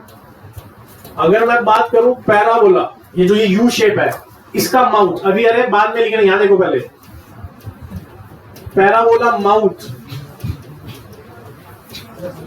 कहां ओपन होगा, कहां ओपन होगा, जिसकी पावर 1, जिसकी पावर s और t स्क्वायर में से किसकी पावर 1 है, s की, तो s ये रहा, तो माउथ किस तरफ ओपन होगा, s की ओर। ये किस तरफ माउथ ओपन हो रखा है, ये वाला, इस इक्वेशन के हिसाब से ये ठीक है, ढिंग जिगा ढिंग जिगा ढिंग जिगा, ये ठीक है।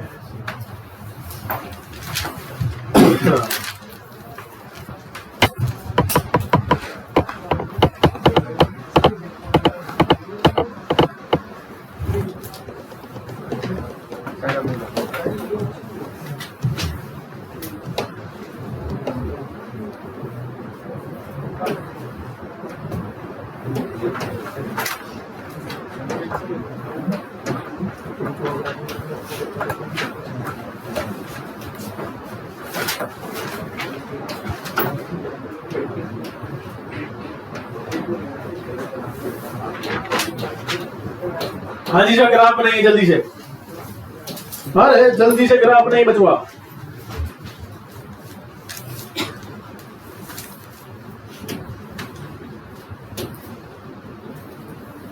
सभी ग्राफ बनाइए जल्दी से।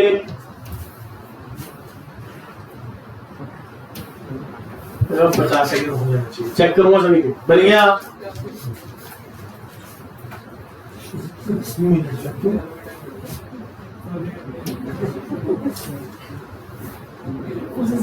और 0 मिनट दे।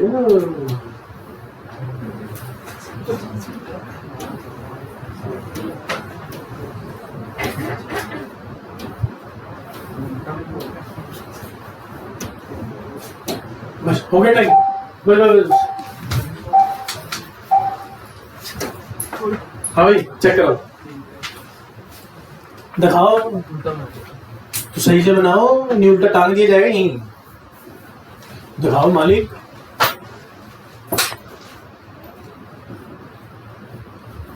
गलत है भाई। कौन सा? नीचे वाला? अच्छा ठीक।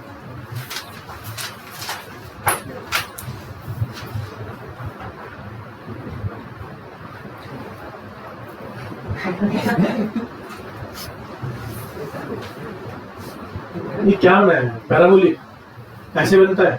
नीचे कैसे चला गया ये ऐसे ही रहेगा। आपने ऐसे करके ये नीचे क्यों कर दिया? ऐसे करके यू शेप अच्छे से बनेगा पूरा। माउथ किसकी तरफ ओपन होगा? यहाँ पे किसकी पावर 1 है? किसकी? एक्स की। चलो दोस्तों एक ग्राफ बनाते हैं, वीटी ग्राफ। कौन सा graph? VT graph. VT graph कैसा बनता है? Straight line. क्यों? क्योंकि इसकी इक्वेशन होती है v equal to u plus 18। Linear equation है।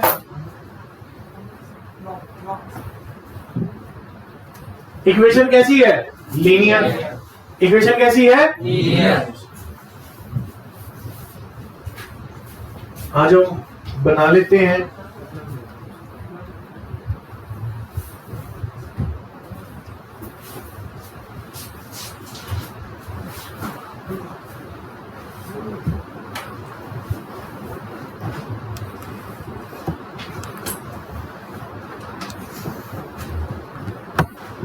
की ले लो जो पड़ी है दोनों से। बस उधर ही होगा।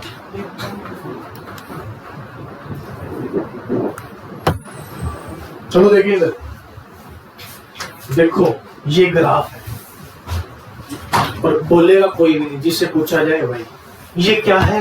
ग्राफ। कैसे ग्राफ है? देखो ऊपर गया नीचे आया, ऊपर गया नीचे आया। अभी तो हम यही कर रहे हैं। ये पोजीशन ले लो 0 A B और ये, चलो इसको नीचे ले आते हैं। ग्राफ को ध्यान से देखिएगा। कैसे?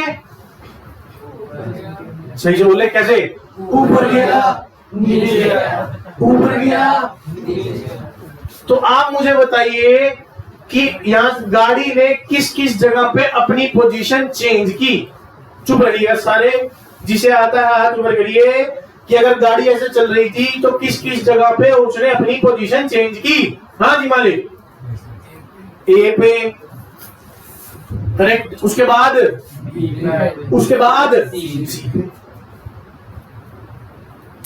हाँ जी मालिक ए पर। बी पे अरे नीचे जा रहा था भाई, देख कहां जा रहा था? ऊपर। फिर पोजीशन चेंज, नीचे से फिर पोजीशन मतलब डायरेक्शन चेंज। ऊपर नीचे ऊपर नीचे ऊपर नीचे। सही बात है। तो आंसर क्या आएंगे भाई साहब? ABC। ABC करेक्ट जी। ये कह रहे भाई साहब की डायरेक्शन चेंज नहीं हुई। डायरेक्शन चेंज ये तो ये गधा या मैम, एक तो है कुछ कहीं तो गड़बड़ है। हाँ सेम डायरेक्शन, ये भी उसी कैटेगरी में है। हाँ जी कार्तिक, ये भी सेम वाले में आ गया। तो आपको जानकर खुशी होगी कि आंसर ABC गलत है। यहाँ पे उसकी डायरेक्शन चेंज नहीं हुई। अरे मालिक मेरे से सुन ले, जब तो फंसे रहते हो, जब तो भागते हो। आता हो तो क्यों छोड़ेगा कोई भी क्वेश्चन यार। एक बार तो आपको क्वेश्चन आता हो पेपर में, कौन ही जोड़ के आता है यार, कोई नहीं जोड़ता। मुद्दा होता है कि आता है कि व्यक्ति भूल गया था वो तो बहाना है, भूल गया था मैंने। आपको आता ही नहीं था भाई, भूले तो तबाह। सुनिए, सबसे पहले एक चीज ध्यान में रखिए, ये क्या है ना कि पाथ नहीं है। यहाँ पे गाड़ियां थोड़ा चल रही है। हम ये हमारा दिमाग कहते हैं, हमारा दिमाग कहता है, जैसे कल कह रहा था ना गाड़ी वाला कि भैया ट्रक से टकराओगे या साइकिल से, किस में चोट लगेगी। किसी से भी पूछोगे तो आंसर ट्रक देगा वो, लेकिन वो भूल जाते हैं कि बात वेलोसिटी पे भी डिपेंड करती है। ये हमारा दिमाग हमें कहता है। इसमें भी कहेगा कि बस बुझ गो, लेकिन हम कहेंगे नहीं, अरे गधे समझ कहानी को। कहानी क्या है कि ये क्या है ना कि ये मैंने पहाड़ नहीं बनाए हैं कि यहाँ पे गाड़ी ऊपर चढ़ेगी फिर नीचे आएगी। ये नहीं जो हो रहा है यहाँ पे ऐसा। तो सबसे पहले ये देखो, कई जगह तो हम ये चल रहे हैं यू शेप, कहीं सर गाड़ी पहले ऊपर चढ़ी फिर नीचे उतरी। ऐसा नहीं है भाई, ये ग्राफ है।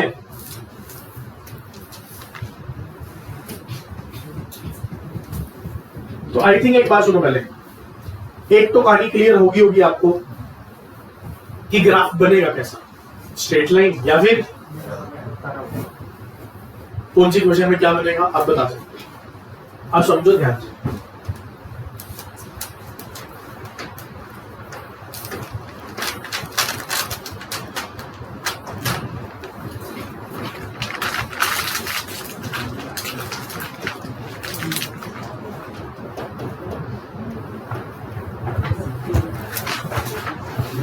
क्या लिखा, एनालिसिस ऑफ कि वीटी ग्राफ में क्या क्या होता है क्या क्या नहीं होता। आओ एक बार देखते हैं सभी।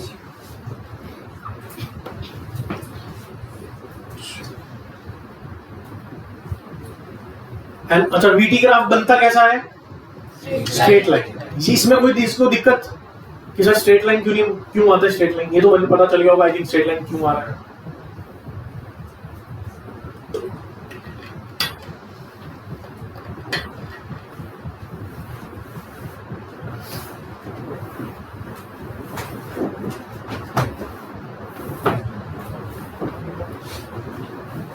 देखिए मुझे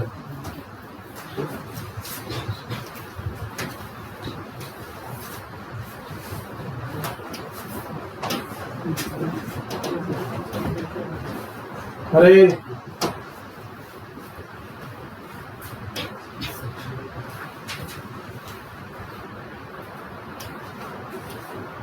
एक पर्सन है, v वेलोसिटी से इस डायरेक्शन में जा रहा है, ठीक है, यहां तक पहुंचा और उसके बाद अपनी डायरेक्शन को क्या कर दिया, चेंज। इस पोजीशन पे डायरेक्शन को क्या कर दिया, अगर डायरेक्शन को चेंज करके ये वापस से इस डायरेक्शन में v वेलोसिटी से ही निकला, तो इसको मैं क्या लिखने वाला हूं, इसको लिखने वाला हूं मतलब जब वेलोसिटी प्लस से माइनस में शिफ्ट होती है उस पोजीशन पे क्या हो जाती है, डायरेक्शन चेंज।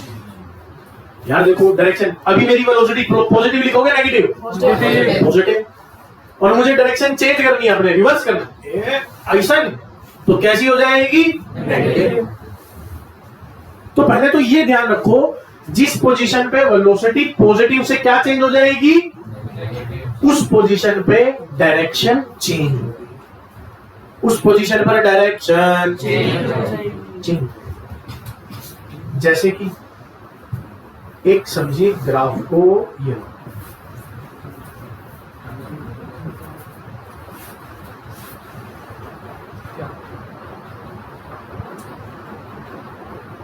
तो बहुत बार बोल चुका हूं,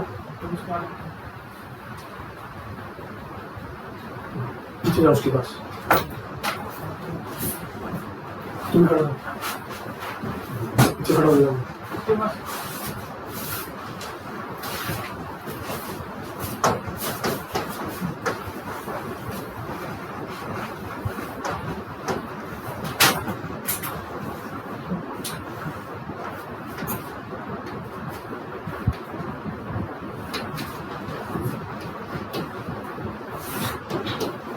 ये देखिए, मैं इसको हटा रहा हूं एक बारी। आई थिंक इसमें क्लियर हो गया होगा कि अगर डायरेक्शन चेंज करनी है तो वीटी ग्राफ में पॉजिटिव से वेलोसिटी कैसे हो जानी चाहिए थी, नेगेटिव।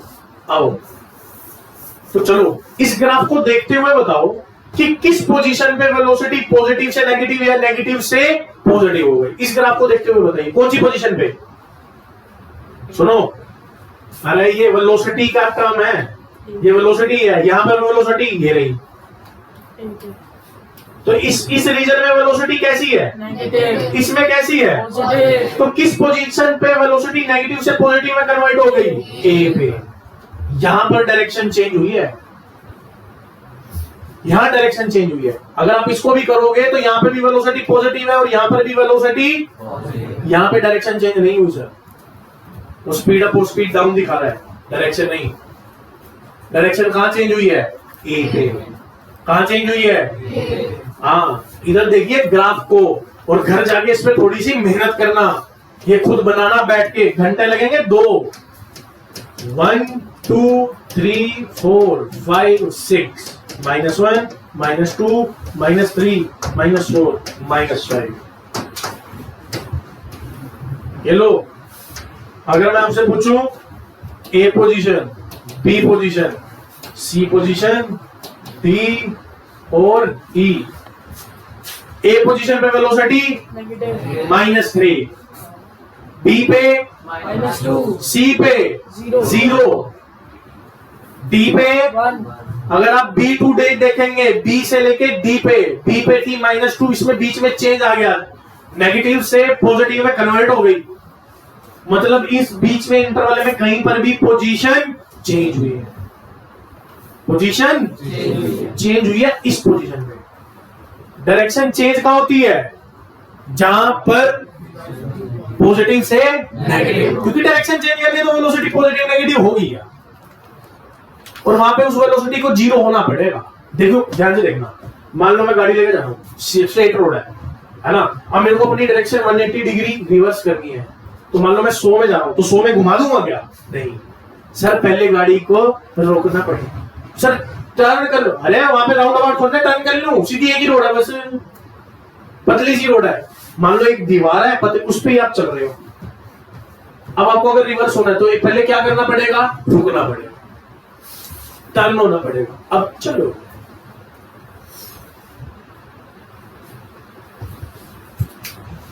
अच्छा एक बात बताइए, अगर आप O2A देखें, O2 वेलोसिटी इंक्रीज हो रही है डिक्रीज हो रही है, डिक्रीज हो रही है, क्यों देखना, पहले थी -5 -4 -3 -2 -1, इंक्रीज हो रही है सर, सॉरी डिक्रीज हो रही है, डिक्रीज हो रही है। अरे यहां मैथमेटिक्स नहीं चल रही चाचा, माइनस का मतलब डायरेक्शन है यहाँ पे, अरे नेगेटिव का मतलब तो डायरेक्शन है ना, कल भी तो हमने किया था, -6 ज्यादा वेलोसिटी है या +6 सेम है, सिर्फ और सिर्फ किसका डिफरेंस है, डायरेक्शन का, वही तो है।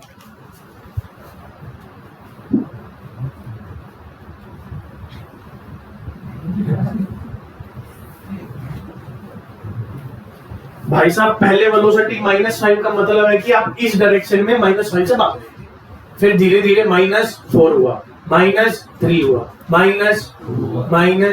तो मतलब आप स्लो हो रहे हो ना भाई साहब, 0 पे रुक गए, उसके बाद फिर टर्न मारा, टर्न मारते कितना, 1 2 3 4 5 6 7 8, मतलब भागते भागते आप किस पे पहुंच गए, 8 पे। अब वापस से कितनी आई, 6, मीन्स क्या डायरेक्शन चेंज हुई, नहीं, पॉजिटिव में ही हो। देखो क्या हुआ, आपने पहले भागना शुरू किया, 1 2 3 4 5 6 8, उसके बाद आप स्लो हो रहे हो, 8 6 5 4 3 2 1 और 0। जैसे आप यूं देखो यार, आप रुके हो, साइकिल पे पेडल करना स्टार्ट कीजिए, बूम बूम बूम, तो साइकिल क्या पकड़ेगी, स्पीड, पेडल छोड़ दीजिए, डिक्रीज होगा। क्या डायरेक्शन चेंज होगी इसमें, नहीं। क्या इस केस में डायरेक्शन चेंज हुई, क्या नहीं हुई सर। पहले साइकिल ने स्पीड पकड़ी, 0 1 2 3 4 5 6 7 8 9 10 उसके बाद जैसे ही आपने पैडल छोड़ा 9 8 7 6 5 4 3 2 1 0, जा तो उसी डायरेक्शन में रहिए दोस्त। डायरेक्शन कब चेंज करेगी? जब वेलोसिटी अपनी क्या करने वाली है, पॉजिटिव नेगेटिव जीरो होने के बाद होगा। होगी जब तक जीरो नहीं करोगे तब तक नहीं होगा। चलो पापा आप बताना, स्पीड अप के स्पीड डाउन बताना, अब देख के कहां डायरेक्शन चेंज हो रही है, कहां कुछ हो रहा है।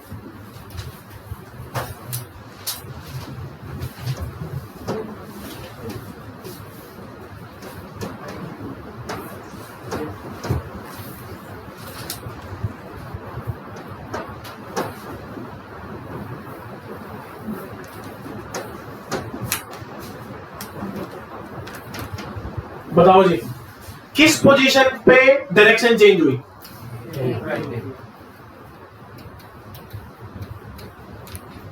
कौन सी पोजीशन पे डायरेक्शन चेंज हुई? ए पे, क्योंकि यहां पे ये पॉजिटिव था पहले, फिर किस में चला गया? नेगेटिव में।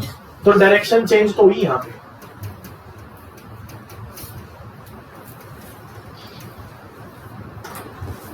हाँ भाई, O2A, O2 स्पीड अप हो रही है कि down? O2 speed up down? देख लो सर, इसमें कोई ना कोई वैल्यू होगी, डाउन हो रही है। A2 भी अप हो रही है। A2 भी, अब ये कहीं पे हजम नहीं होते जी, A2 भी में अप कैसे हो रही है? अरे इसके कोऑर्डिनेट देखो, यहाँ पे 1 होगा, 2 3 8 माइनस में -1 -2 -3 बढ़ रही है, लेकिन इन अपोजिट डायरेक्शन, नेगेटिव में जा रही है। ये अपने दिमाग में सेट करो पहले कि नेगेटिव का मतलब क्या होता है, पॉजिटिव का मतलब क्या होता है, तभी चीजें समझ में आएंगी, तभी समझ में आने वाले भाई साहब, नहीं तो जाओगे। वो सुना आपने, राम नाम वही होगा पेपर में, जिंदा तो रहोगे, मरते तो नहीं, लेकिन पेपर में हो जाएगा। सीबीएसई वाले टप लगा के भाई भाई जाओ अपने घर जाओ। अरे समझ में आया कि काम यहां पर क्या हो रहा है? स्पीड डाउन, स्पीड अप हो रही है।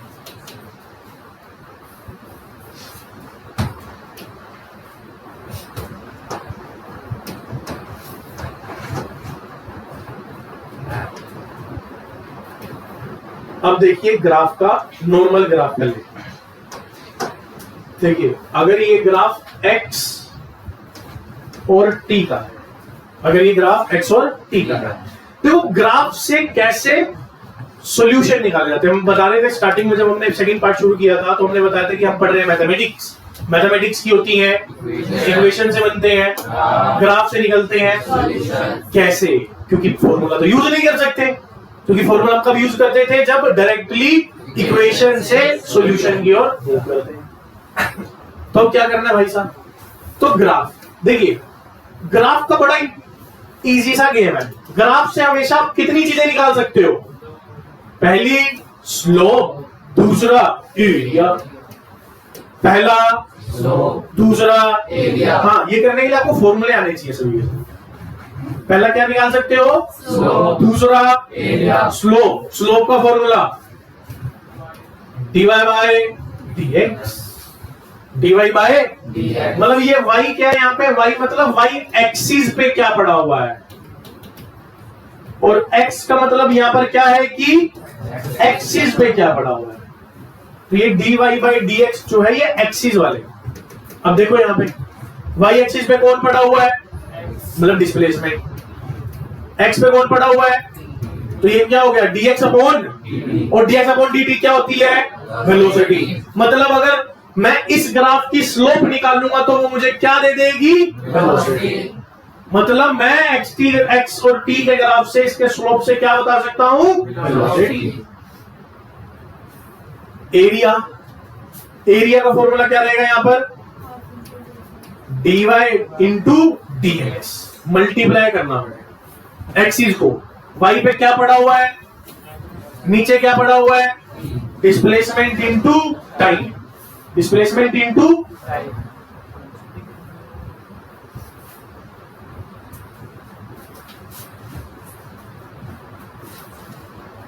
कल या भी कौन टेस्ट? अच्छा, कौन मैच 7:30 तक 10 मिनट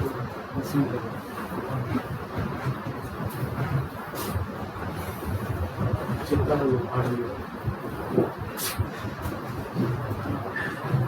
छोड़ो आ रही है।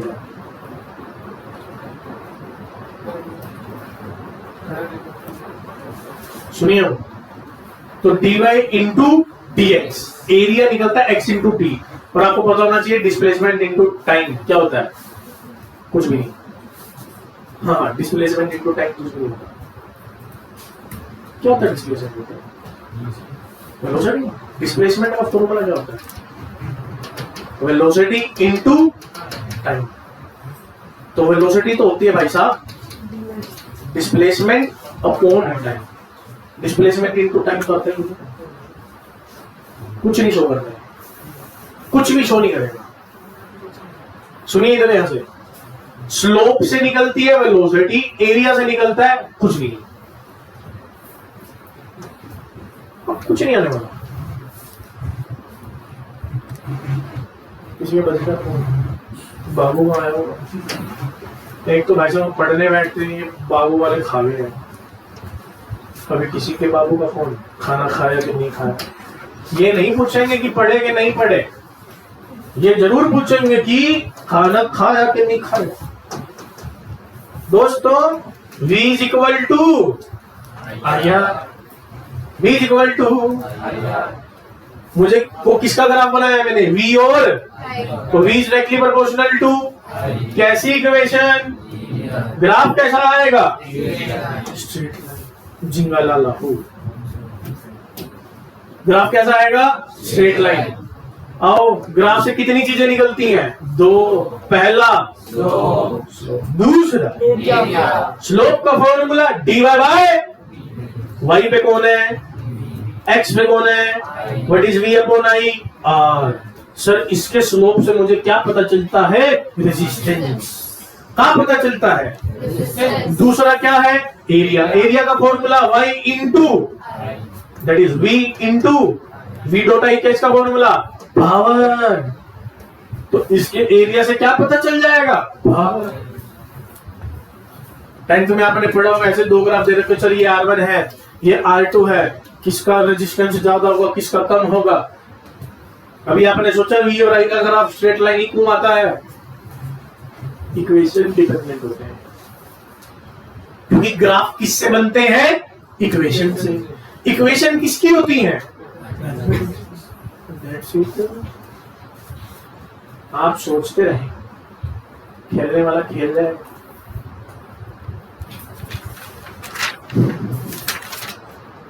क्या जरा समझ में आ रहा है, पक्का पक्का, थोड़ा थोड़ा, सारा सारा सारा सारा।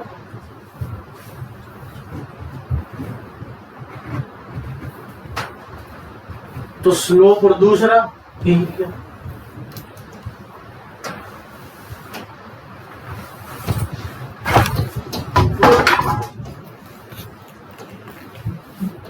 बाबू गिर गया,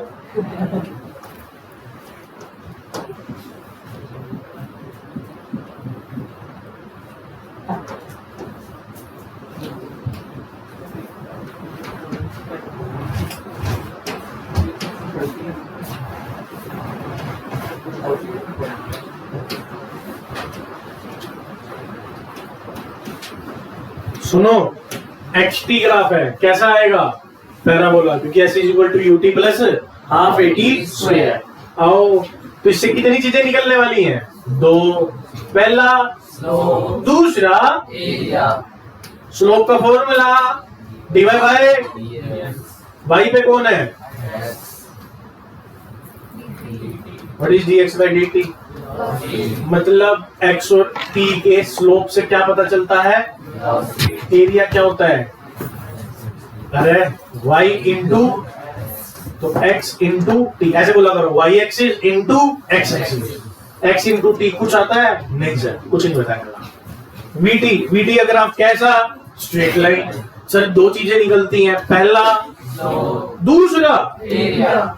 स्लोप स्लोप क्या आएगा, y एक्सिस इन डिवाइडेड बाय में x axis, that is dy by dx, dv by कैसी आएगी, acceleration, dv by dt acceleration होती है। मतलब सर इसका स्लोप मुझे क्या दे देगा, एक्सीलरेशन, कोई फॉर्मूला नहीं, कोई कुछ नहीं, सीधा डिवाइड वाला acceleration. Area y axis into x axis, that is velocity into time, velocity into time displacement, क्या निकल आएगी, Displacement. देखो इसमें सिर्फ स्लोप काम किए ऐसा कुछ नहीं होगा, इसमें स्लोप भी काम किया और एरिया भी काम किया, मतलब इससे आप एक्सीलरेशन भी निकाल सकते हो और डिस्प्लेसमेंट भी। देखो ध्यान से, तीन चीजें होती हैं, डिस्प्लेसमेंट, वेलोसिटी, Acceleration. कौन सा ग्राफ सबसे बढ़िया, क्योंकि इससे दोनों जगह कूदा जा सकता है, डिस्प्लेसमेंट में भी और स्लोप और एरिया दोनों। भाई साहब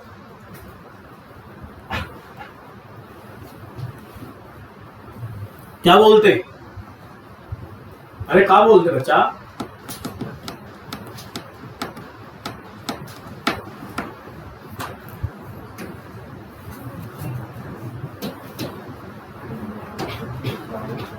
इधर देखिए, S is equal to UT plus half AT square, कैसी इक्वेशन, Quadratic. क्वाड्रेटिक। ग्राफ आएगा पैराबोलिक, का इसका डिफरेंशिएशन हमारा किसकी इक्वेशन आई, वेलोसिटी की, that is u plus AT, कैसी, लीनियर, लीनियर का ग्राफ v और t, कैसन, लाइन। इसका डिफरेंशिएशन हमारा एक्सीलरेशन आ जाएगा, एक्सीलरेशन बचेगा, सिर्फ a बचा, सब गायब हो जाएगा, कैसी इक्वेशन, कांस्टेंट, कैसी इक्वेशन, कांस्टेंट का ग्राफ देख लो एटी का, a into t, constant, change ही नहीं होता एक्सीलरेशन। भाई टाइम तो बढ़ेगा यार, टाइम बढ़ने से a उतना ही रहे, चाहे टाइम 1 सेकंड हो, 2 सेकंड हो, 3 सेकंड हो, 4 सेकंड हो, एक्सीलरेशन उतना ही रहेगा। तो एक वैल्यू फिक्स कर दी, दैट इज 6, तो 6 ही रहेगा, कहीं भी चेंज नहीं होगा।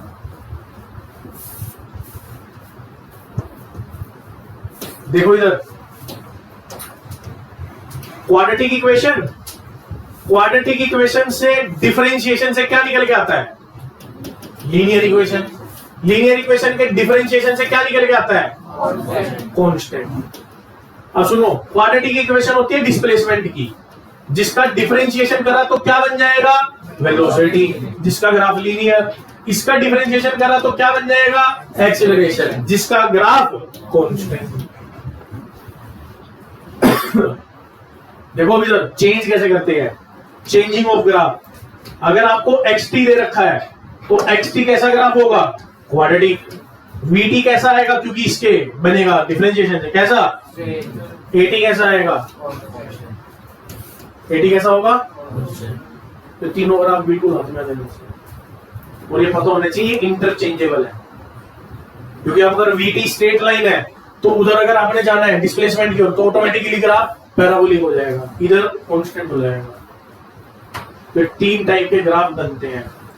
मैं जब 1.5 घंटे की क्लास सुनते हुए हालात पतले हो गए हैं, है ना, पतले हो गए हालात।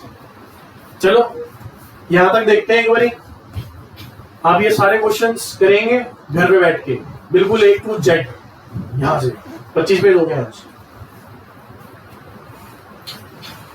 पूरे नोट्स A to Z सब चीजों को समझेंगे। एक चीज आपको प्लीज एक चीज नोट कीजिए, जब भी आप इन सब चीजों को लिखिए अपनी कमेंट्री जरूर दिया करो, साथ में लिख लिया करो, हिंदी कमेंट्री लिख दिया करो, देखो सर ये ऐसे है, ये ऐसे है, जो जो चीजें मैंने आपको बोल के समझाई वो थोड़ी सी नीचे लिख दिया करो, ताकि जब आप नोट रिवाइज करोगे तो पूरा कंसेप्ट उस पर बना होना चाहिए, नोटबुक खुद बोले। देखो मैंने ये समझाने के लिए आपको कुछ कुछ बोला, आज आपके दिमाग में बैठ गया होगा, वो लिख दे उसका शॉर्ट वर्जन। जैसे मैंने 100 लाइनें बोली तो 10 तो लिख लोगे उसमें से जो अच्छी अच्छी है, ठीक है। बाकी करेंगे फिर हम नेक्स्ट क्लास में, ठीक है।